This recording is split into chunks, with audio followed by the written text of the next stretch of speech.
The bright morning sun shone through the windows of the United Nations Space Council headquarters in Geneva. Outside, crowds gathered behind barriers, their eyes turned toward the sky. News screens on every building showed the same images, massive, ships hanging in orbit around Earth. After decades of searching the stars and sending signals into the darkness, humanity was no longer alone. Inside the meeting room, 50 representatives from Earth's nations sat in tense silence. At the center table, Senator Nancy Reid adjusted her navy blue jacket and glanced at the notes on her tablet. As head of the international delegation, the weight of humanity's first official extraterrestrial meeting rested on her shoulders. "They're entering the atmosphere now," announced General Peter Scott, his weathered face illuminated by the holographic display. The room's attention shifted to the screen, showing 3 smaller vessels breaking away from the main fleet. "Their trajectory puts them at our landing zone in 7 minutes. Nancy nodded. "Is security in place?" "Yes, Senator. Though their scans show no weapons, we've positioned our forces discreetly. The aliens won't see them unless there's trouble." The past 72 hours had been chaos. The alien fleet had appeared beyond Mars without warning, broadcasting messages of peace in perfect English, French, Mandarin, and 12 other Earth languages. They called themselves the Galactic Confederation, a union of 17 spacefaring species. Their arrival had triggered panic in some regions, celebration in others, and worldwide uncertainty. "Remember," Nancy addressed the room, "we listen to their offer, but make no commitments today. Humanity decides its future as one." The delegates filed out to the landing area, a circular platform constructed hastily on the grounds. Military personnel formed an honor guard, their expressions professional but their grips on ceremonial weapons tight. The alien ships descended silently, sleek vessels that seemed to glide rather than fly. They settled on the platform without, disturbing so much as a leaf on the nearby trees. For several moments nothing happened. Then a doorway appeared in the side of the largest ship. Ambassador Zix Toller of the Arcturian High Council emerged first, followed by representatives from 6 other species. The ambassador stood nearly 7 feet tall, with blue-green skin that shimmered in the sunlight. Though humanoid in basic shape, the differences were striking. 4-fingered hands, large almond-shaped eyes, and a crown of what looked like sensitive tendrils instead of hair. "Greetings, people of Earth," the ambassador's voice resonated clearly, without any visible translation device. "We come in peace and friendship to welcome your world to the greater galactic community." The formal introductions lasted nearly an hour. Each alien representative presented credentials and brief histories of their civilizations. They spoke of peace, cooperation, and the benefits of joining their confederation. Their translator technology was flawless, even capturing cultural nuances and idioms. The meeting moved inside to the council chamber where the aliens presented their offer in detail. Ambassador Zix Toller stood before a holographic display showing the Milky Way galaxy, with thousands of points marking Confederation worlds. "For 8,000 years, our Confederation has guided developing worlds into the interstellar age," the ambassador explained. "We offer Earth immediate access to clean energy technology that will end your climate crisis, medical advances that will cure your most devastating diseases, faster-than-light travel capabilities that will let you visit nearby stars within weeks instead of generations." The hologram shifted to show images of Earth transformed, cities with gleaming towers, vehicles that hovered without pollution, vast green spaces reclaimed from industrial zones.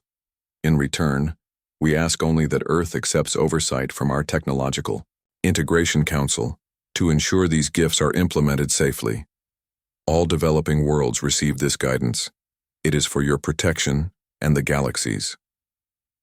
The alien representatives distributed data devices to each human delegate. These contain detailed information about what we offer. "We will remain in orbit for 1 Earth month while you deliberate." After the presentation, the council took a brief recess. Nancy slipped away to a secure room where Admiral John Martinez waited with a team of scientists and military advisors. "What's your assessment?" she asked. Dr. Maria Gonzalez, Earth's leading Xenobiologists spoke first. Their biology is fascinating, truly alien yet with convergent evolution. They're genuine extraterrestrials. The technology they're offering is centuries beyond ours, added Dr. William Green, examining the data device. Clean fusion, gravity manipulation, medical procedures that would seem like magic to us. Admiral Martinez's expression remained skeptical. And the catch? Nobody gives away technology this advanced without expecting something in return. The Oversight Council, Nancy said, they want to supervise how we use everything they give us. Supervision today, control tomorrow, Martinez replied. Throughout human history, technological disparities have always led to domination. The side with better technology dictates terms. When the council reconvened, the aliens answered questions for hours. Yes, hundreds of other worlds had joined their confederation. No, none had ever declined membership. Yes, the oversight would be temporary. Perhaps just a century or two until humans matured into their new technologies. As the sun set, casting long shadows across the chamber, Nancy felt a growing unease. The offers were generous, the aliens seemingly sincere, but something felt wrong about accepting such gifts with strings attached. That night, Earth's leaders debated until dawn. Some nations favored immediate acceptance, eager for the benefits. Others called for caution and further evaluation. Military advisors warned of potential threats, while humanitarian groups highlighted the lives that could be saved with advanced medicine. When morning came, Nancy entered the council chamber with her decision. The alien representatives waited, confident in their offer's appeal. Ambassador Zixi Toller, Nancy began, her voice steady. Humanity appreciates your generous offer and the hand of friendship you extend. We are honored by your visit and the knowledge that we are not alone in this vast universe. The ambassador's tendrils rippled in what seemed to be pleasure. However, Nancy continued, after careful consideration, we must decline membership at this time. The chamber went silent. The ambassador's tendrils froze in position. Decline? Zix Toller's voice contained a note never heard before. Confusion. Perhaps there is a translation error. No civilization has ever declined Confederation membership. There is no error, Ambassador. Humanity requires time to develop on our own terms before considering membership in any interstellar alliance. We welcome cultural exchange and diplomatic relations, but we are not ready to place our technological development under external oversight. The alien representatives exchanged glances, communicating in ways the humans couldn't understand. Several seemed agitated. This is unprecedented, the ambassador finally said. May I ask why? Nancy smiled diplomatically. Humanity's greatest strength is our independence. Throughout our history, we have advanced through our own innovation and determination. We believe this path, though slower, will lead to development that truly reflects human values and needs. The aliens withdrew to their ships for private consultation. From a secure bunker beneath the complex, Admiral Martinez watched on monitors as the Confederation vessels returned to their fleet at the ICO edge of the solar system. They'll be back, he murmured to General Lisa Wilkins beside him. No one offers that much technology without wanting something in return. Lisa nodded. Then we better start preparing. If there's a galactic confederation out there, humanity needs to catch up fast. On the main screen, they watched the alien fleet depart, vanishing in flashes of light as they accelerated beyond Earth's detection capabilities. The first contact was over, but Earth's true journey to the stars had just begun. 5 years passed since the Galactic Confederation's ships vanished beyond Pluto's orbit. 5 years of rapid change for humanity. The Grand Hall of the Confederation Council orbiting Deneb buzzed with nervous energy. Over 300 representatives from member species gathered in the amphitheater, its transparent dome revealing a spectacular view of the blue-white star below. The emergency session had one topic: Earth. High Chancellor Vrel shifted uncomfortably in his environmental suit. As a methane breather from Formalhaut, he required special accommodation among the oxygen-breathing majority. His translator device, conveyed his growing frustration. "I don't understand them," he complained, addressing the full council. "We offered them clean energy, medical advances, and interstellar travel. They've developed none of those independently, yet they reject our assistance. It defies logical behavior patterns." Ambassador Zixtoller's tendrils drooped slightly in what his species considered a sign of thoughtfulness. "Perhaps we should hear from our expert on human psychology." Dr. Alan Moore approached the central podium. As the only human in the chamber, he drew curious stares. The Confederation had recruited him from a scientific outpost on Mars during their initial survey of the Sol system. For 15 years he had served as their consultant on human behavior, though his loyalty now seemed increasingly divided. "Honored representatives," Alan began, "humans value self-determination above comfort or technological advancement. Our history contains too many examples of seemingly benevolent powers offering gifts that led to subjugation. The islands of Hawaii, the indigenous peoples of North America, the colonization of Africa, these historical patterns make humans deeply suspicious of uneven power exchanges." Security Director Glix, a six-limbed being from Rigel, leaned forward. "That explains their initial rejection, Dr. Moore. It does not explain what has happened since." The central display activated, showing images of Earth and its surrounding space. The changes were striking. Where once there had been a handful of primitive space stations, now orbital habitats ringed the planet. The moon hosted several domed settlements. Unmanned probes had been launched toward nearby star systems. "In 5 years," Director Glix continued, "humanity has accelerated their development at an unprecedented rate. Their energy production has tripled. Their computational systems have advanced by nearly 2 centuries of normal development. They've even begun experimenting with rudimentary shield technology and gravitational manipulation." The hall erupted in concerned murmurs. Ambassador Zixtoller raised his 4-fingered hand for silence. "Could they have stolen our technology during first contact?" asked a representative from Tau Ceti. Alan shook his head. "Impossible. The data devices you shared contained only general information, not technical specifications. This is genuine human innovation." "Motivated by fear," added Zixtoller. "Our arrival showed them they're not alone and not the most advanced. They're racing to catch up." Chancellor Vrel's environmental suit emitted a series of clicks as he processed the information. "The question remains, do they present a danger? No species has ever rejected Confederation guidance and developed independently. We have no models for their potential trajectory." Director Glix manipulated the display to show orbital calculations. "They're innovating too quickly. The human capacity for adaptation exceeds our models by 300%.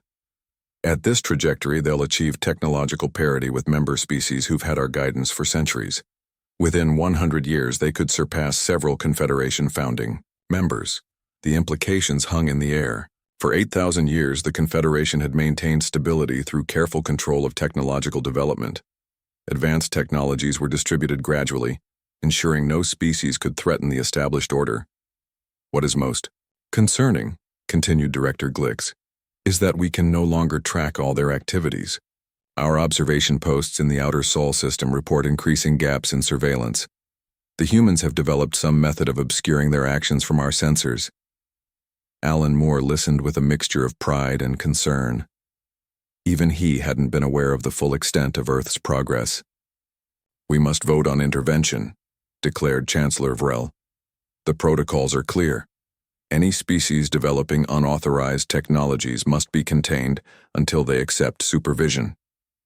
Meanwhile, on Earth, far beneath the Pacific Ocean, scientists Karen Jones and Paul Baker monitored readings in a heavily shielded laboratory.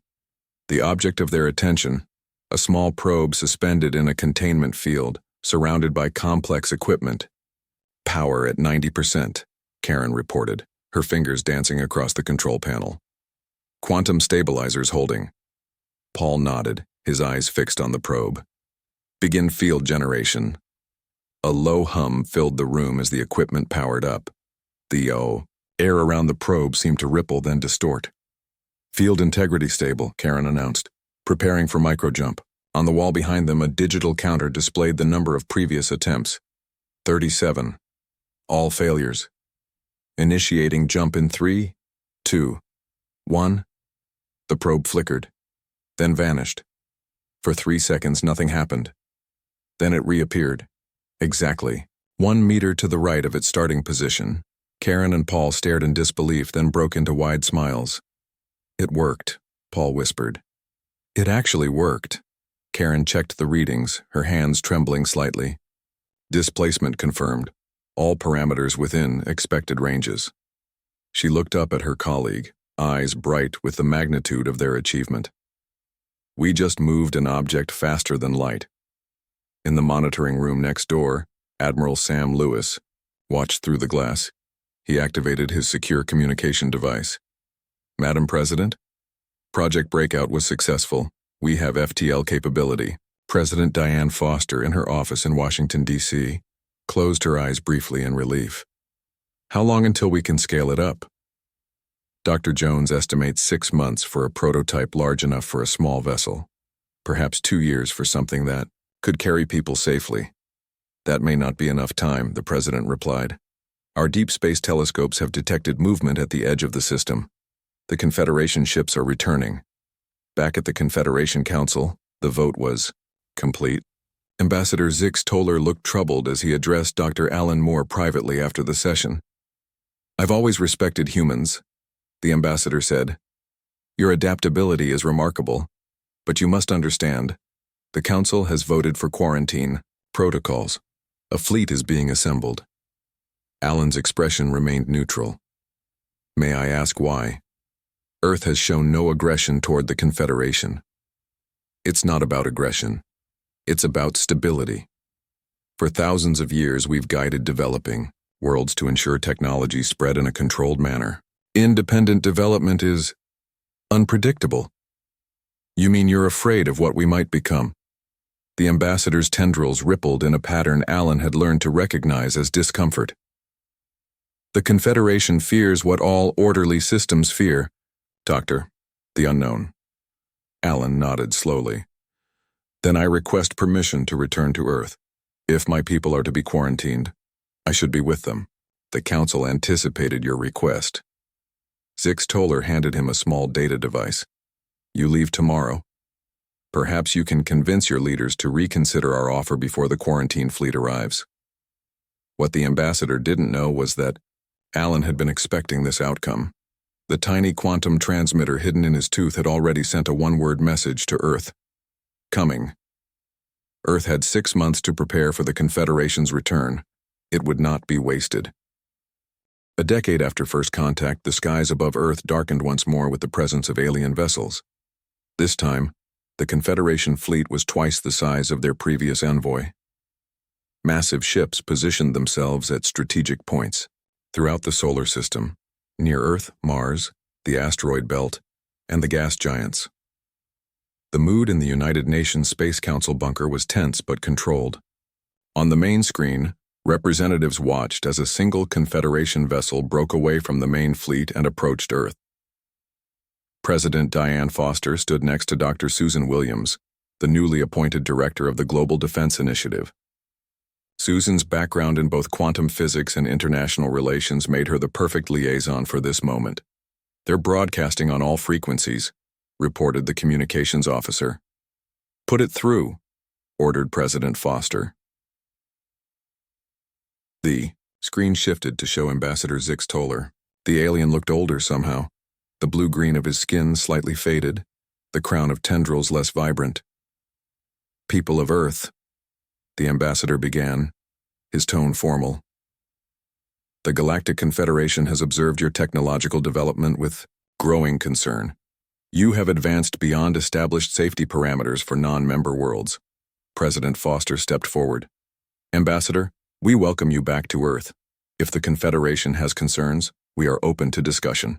Discussion is precisely why I have returned, replied Zix Toller. Earth has developed technologies deemed destabilizing to galactic peace. The Confederation offers one final opportunity for supervised integration.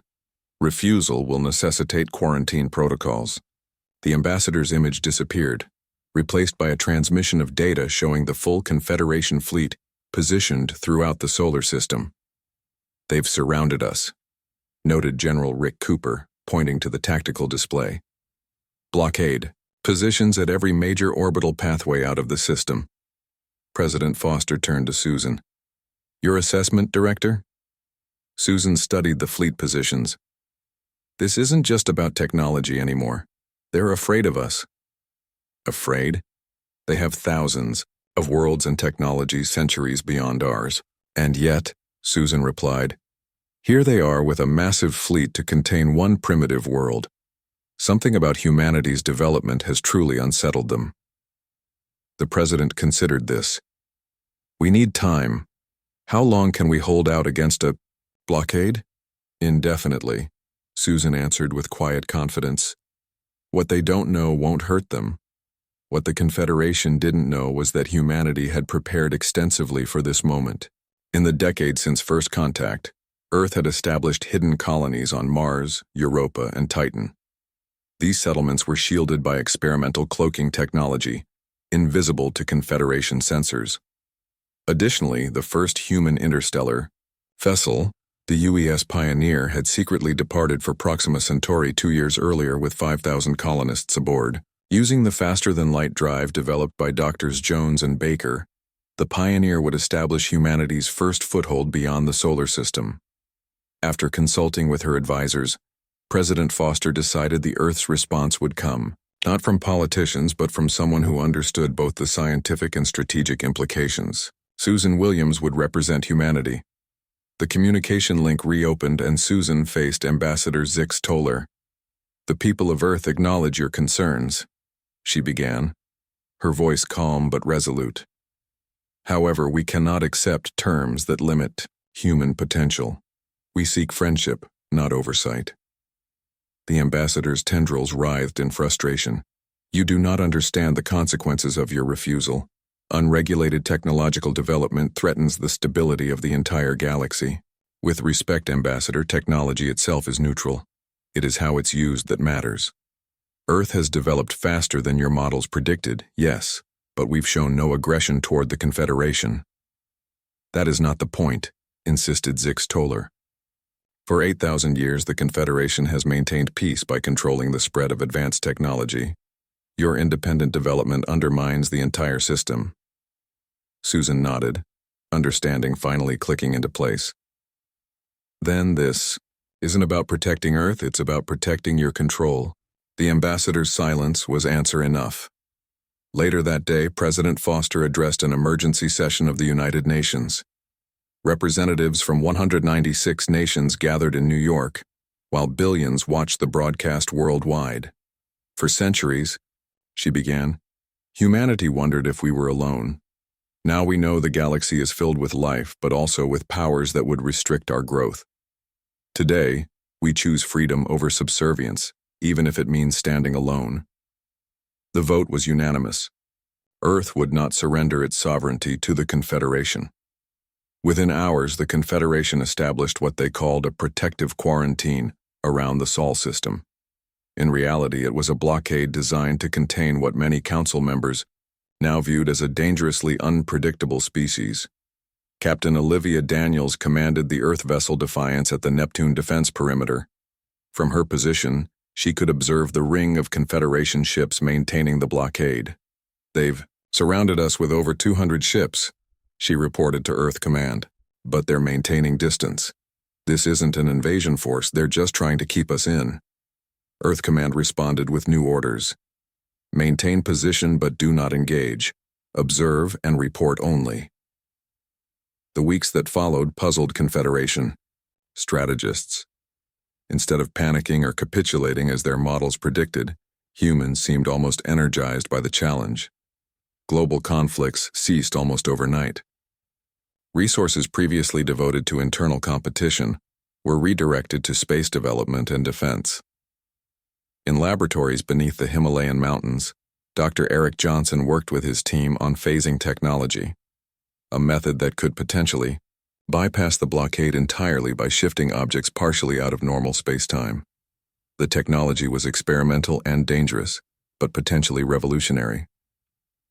Another simulation failure, reported his assistant, Laura Wilson, as the computer displayed the results of their latest test. Eric rubbed his tired eyes. The problem is maintaining molecular cohesion during the phase shift. Let's try adjusting the quantum field parameters.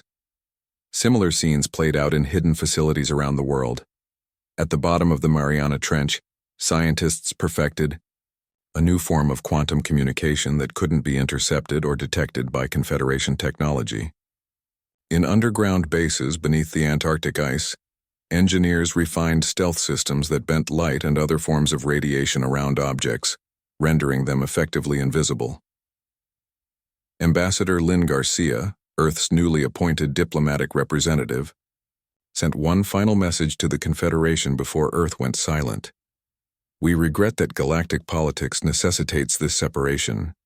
When next we meet, it will be as equals, not as supplicants. Then, to the confusion of the Confederation observers, Earth's communications with the blockading fleet ceased completely.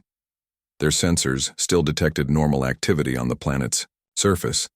Cities functioning, populations moving, industry operating. But no attempts to communicate with or challenge the blockade. What the Confederation couldn't detect were the quantum entanglement communicators linking Earth to its hidden colonies and to the Pioneer expedition nearing Proxima Centauri. Nor could they detect the breakthroughs happening in stealth technology and the phasing experiments that were beginning to show promising results. As the blockade entered its third month, Lieutenant Ryan Bennett noticed something unusual while monitoring Confederation communications from his listening post on Titan. "Ma'am," he reported to Captain Daniels, "I'm picking up increased chatter among their ships. They seem worried." Olivia reviewed the translated communications. "They're concerned about our lack of response. They expected protests, negotiation, attempts, or even attacks on the blockade. Our silence is making them nervous." She smiled slightly. "Good, let them wonder. While they're watching the front door, we're building a back door they can't even imagine." The Confederation's blockade succeeded in containing Earth within the solar system. What they failed to realize was that humanity was no longer focused on breaking out. They were focused on rendering the blockade meaningless. 3 years passed since the Confederation established their blockade around the solar system.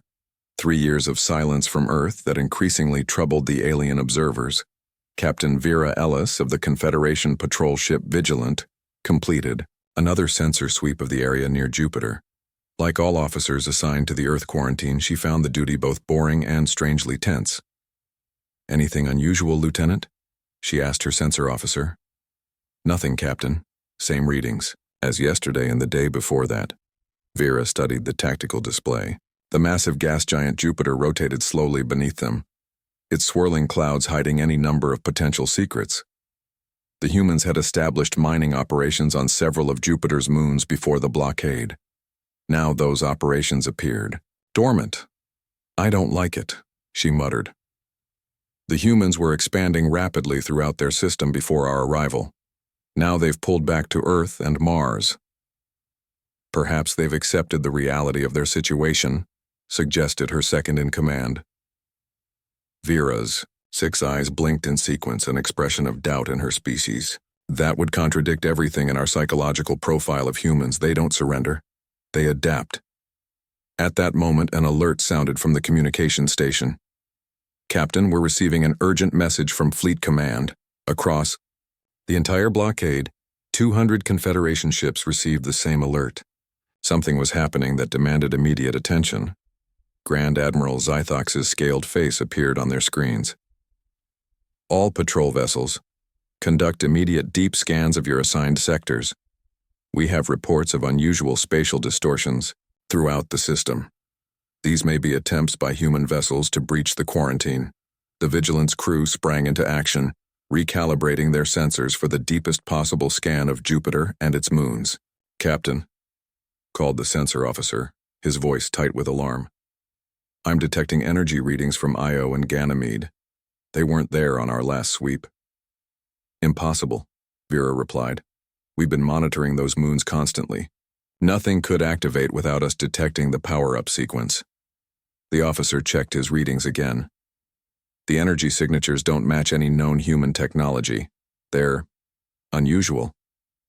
Before Vera could order a closer inspection, another alert sounded. Multiple spatial distortions detected. They're appearing all around us. The tactical display showed dozens of rippling areas in space, like heat waves on a desert horizon. Then, in a sequence that made the crew gasp, objects began to appear where nothing had been moments before. Human ships. Not the primitive chemical rockets or early fusion drives they had observed before, but sleek vessels with no visible propulsion systems. They simply materialized from the distortions, already in perfect formation. Battle stations, Vera ordered, though the quarantine protocols emphasized containment, not combat. Before her crew could respond, her communications officer called out, "We're being hailed, Captain." On the screen appeared a human woman in a dark blue uniform with silver insignia. "Confederation vessel, this is Captain Olivia Daniels of the Earthship Defiance. We mean you no harm. Please maintain your position." Vera found her voice. "Human. Vessel, you are in violation of the quarantine protocols. Return to Earth immediately or face consequences." Captain Daniels smiled slightly. "I'm afraid that won't be possible. If you check your long-range sensors, you'll find similar situations developing throughout the solar system." With growing alarm, Vera watched as reports flooded in from other patrol ships. Human vessels had appeared near Saturn, Neptune, the asteroid belt, and even in the vicinity of distant Pluto. The entire human fleet had somehow vanished from their monitoring and reappeared in strategic positions throughout the system. "How?" she demanded. "Our blockade has been monitoring all movement in this system for 3 years. Technology develops quickly when freedom is at stake," Captain Daniels replied simply. Back on Earth, in the underground command center beneath Geneva, General Rick Cooper and Dr. Susan Williams watched the operation unfold on the strategic display. "Phase E1 complete," reported the communications officer. "All vessels have successfully transitioned from phase state back into normal space-time. No structural failures reported." Susan let out a breath she hadn't realized she was holding. The phasing, technology developed by Dr. Johnson's team, had passed its first real test. By shifting slightly out of phase with normal space-time, the Earth fleet had prepared, launched, and taken up positions throughout the solar system, completely undetectable to Confederation sensors. "Begin Phase 2, ordered General Cooper. The larger implications of this technological breakthrough weren't lost on the Earth leadership. If they could move an entire fleet undetected within the solar system, they could potentially move beyond it as well. In orbit around Mars, hidden beneath the surface of Phobos, humanity's greatest achievement neared completion. The UES Liberty, humanity's first true interstellar battleship, waited in its enormous construction bay. Nearly complete, it incorporated all the advances of the past decade: phasing technology, quantum communications, advanced weapon systems, and engines capable of speeds the Confederation believed impossible for human science.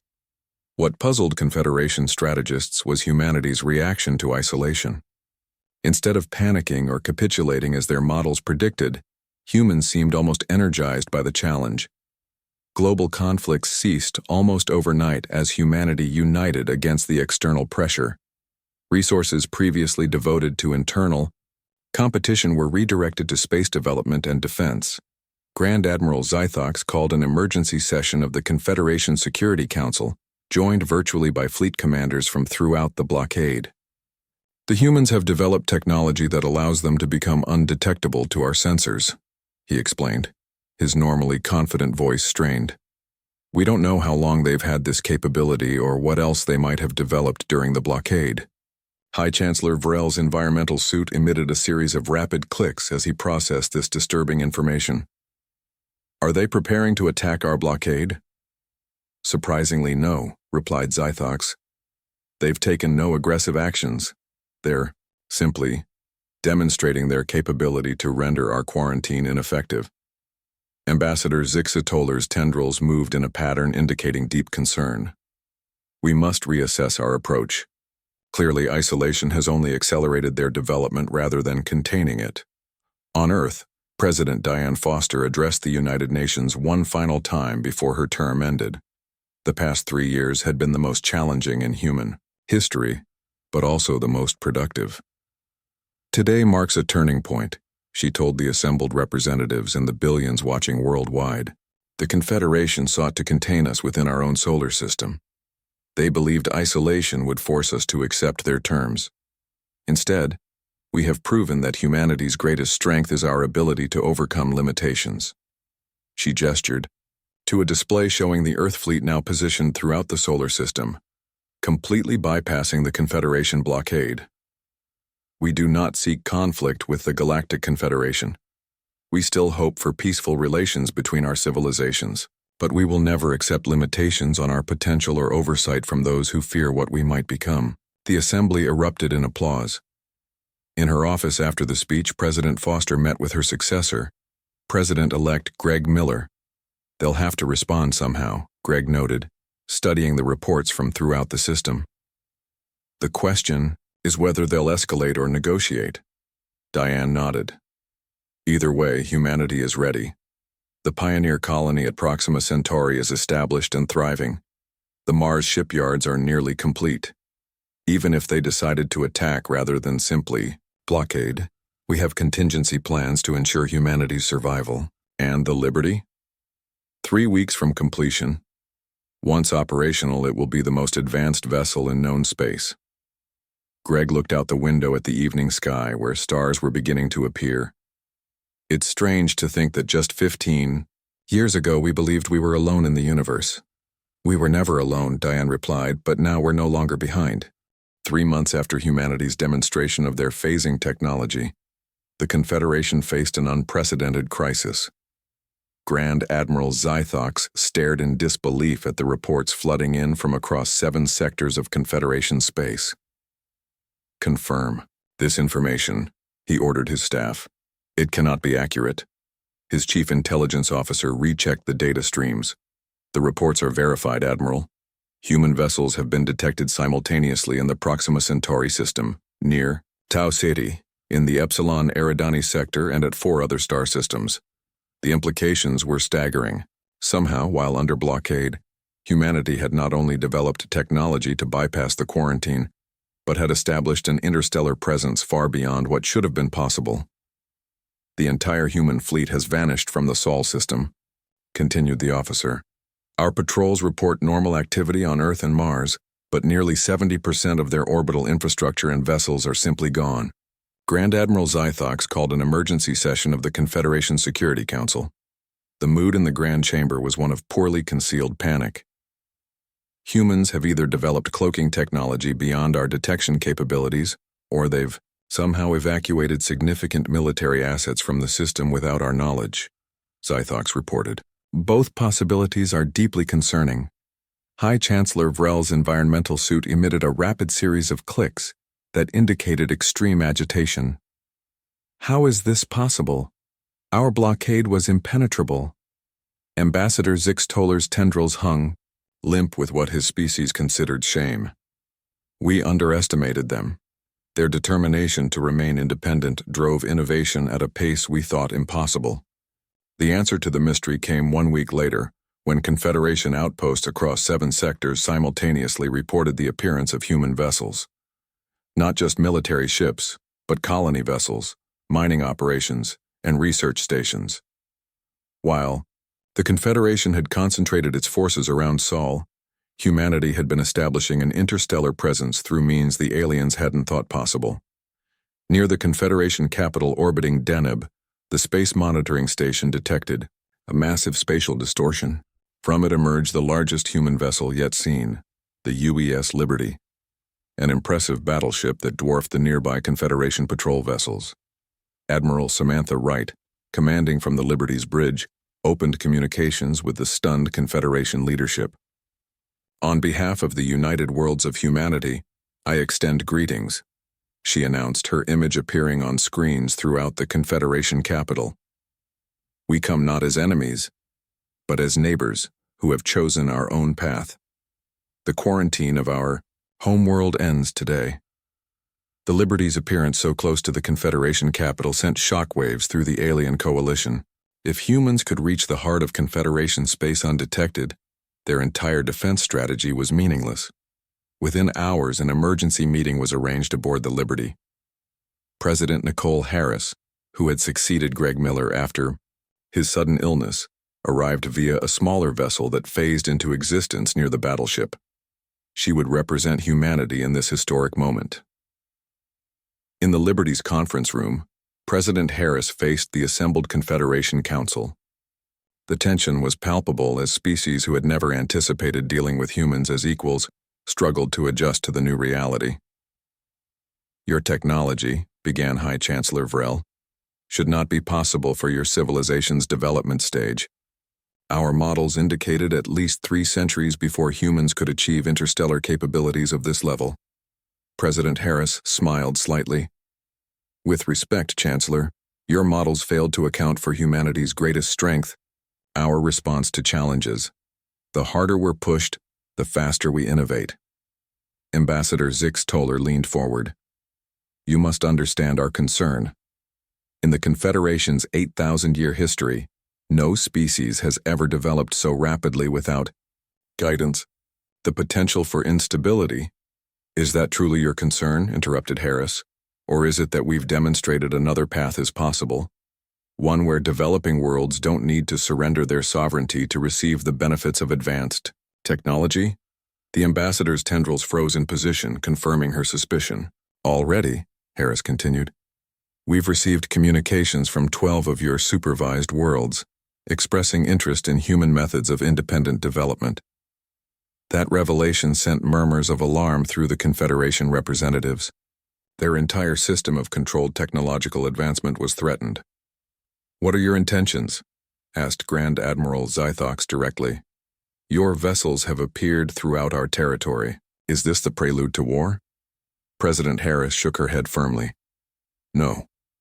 Humanity does not seek conflict. We demonstrated our capabilities to end the quarantine and establish our position as equals, not to threaten you." She activated a holographic display showing the human settlements now established across several star systems. "Every species must develop according to its own nature," she explained. "What you saw as stubbornness, we call independence. What you intended as generosity, our history taught us to see as potential control. Humanity doesn't reject friendship. We reject predetermined limitations on what we might become." The president's words resonated not just with the Confederation leadership, but with representatives from younger member worlds who had joined the session remotely. For centuries, they had accepted the Confederation's guidance as the only path to advancement. Now, an alternative had emerged. High Chancellor Vrel conferred privately with his advisors before responding. "You leave us little choice but to recognize humanity's independence. The quarantine is officially lifted."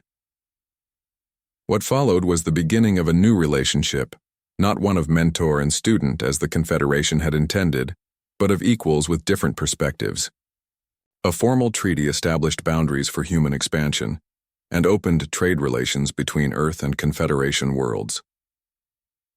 In the months that followed, the impact of humanity's example spread throughout the galaxy. Younger Confederation members began requesting more autonomy. Several worlds that had previously declined Confederation membership due to the oversight requirements reached out to establish relations with Earth. 6 months after the treaty signing, Ambassador Lynn Garcia hosted a reception at the newly established Earth Embassy on Deneb. Among the guests was Ambassador Zix Toller, now serving as the Confederation's dedicated liaison to humanity. "I must admit," he said privately to Lynn, "when we first discovered Earth, we never imagined this outcome.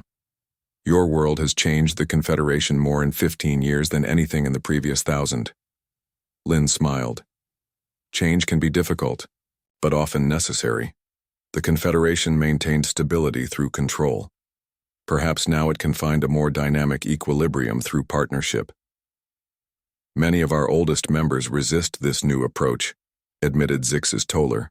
"They fear what might happen as more worlds follow Earth's example of independent development." "Fear is natural when facing the unknown," Lynn replied. "Humans have experienced it throughout our history. But we've learned that the greatest discoveries come when we move beyond those fears. On Earth, in the plaza outside the United Nations, a new monument was unveiled. It depicted two hands, one human, one alien, not quite touching, with a spark of energy between them. The inscription read, "Our path is our own, yet we journey among stars shared by all." The revelation shook the foundations of the Confederation. Humans hadn't just escaped containment, they had rendered it meaningless. The fear among Confederation leaders wasn't just that they had underestimated human ingenuity. It was the dawning realization that their entire concept of galactic order would never be the same again. As President Harris prepared to return to Earth, she looked out at the stars visible from the Liberty's observation deck. Humanity's future was no longer confined to a single world or system, but spread across the vastness of space, not as protégés of an ancient galactic order, but as architects of their own destiny.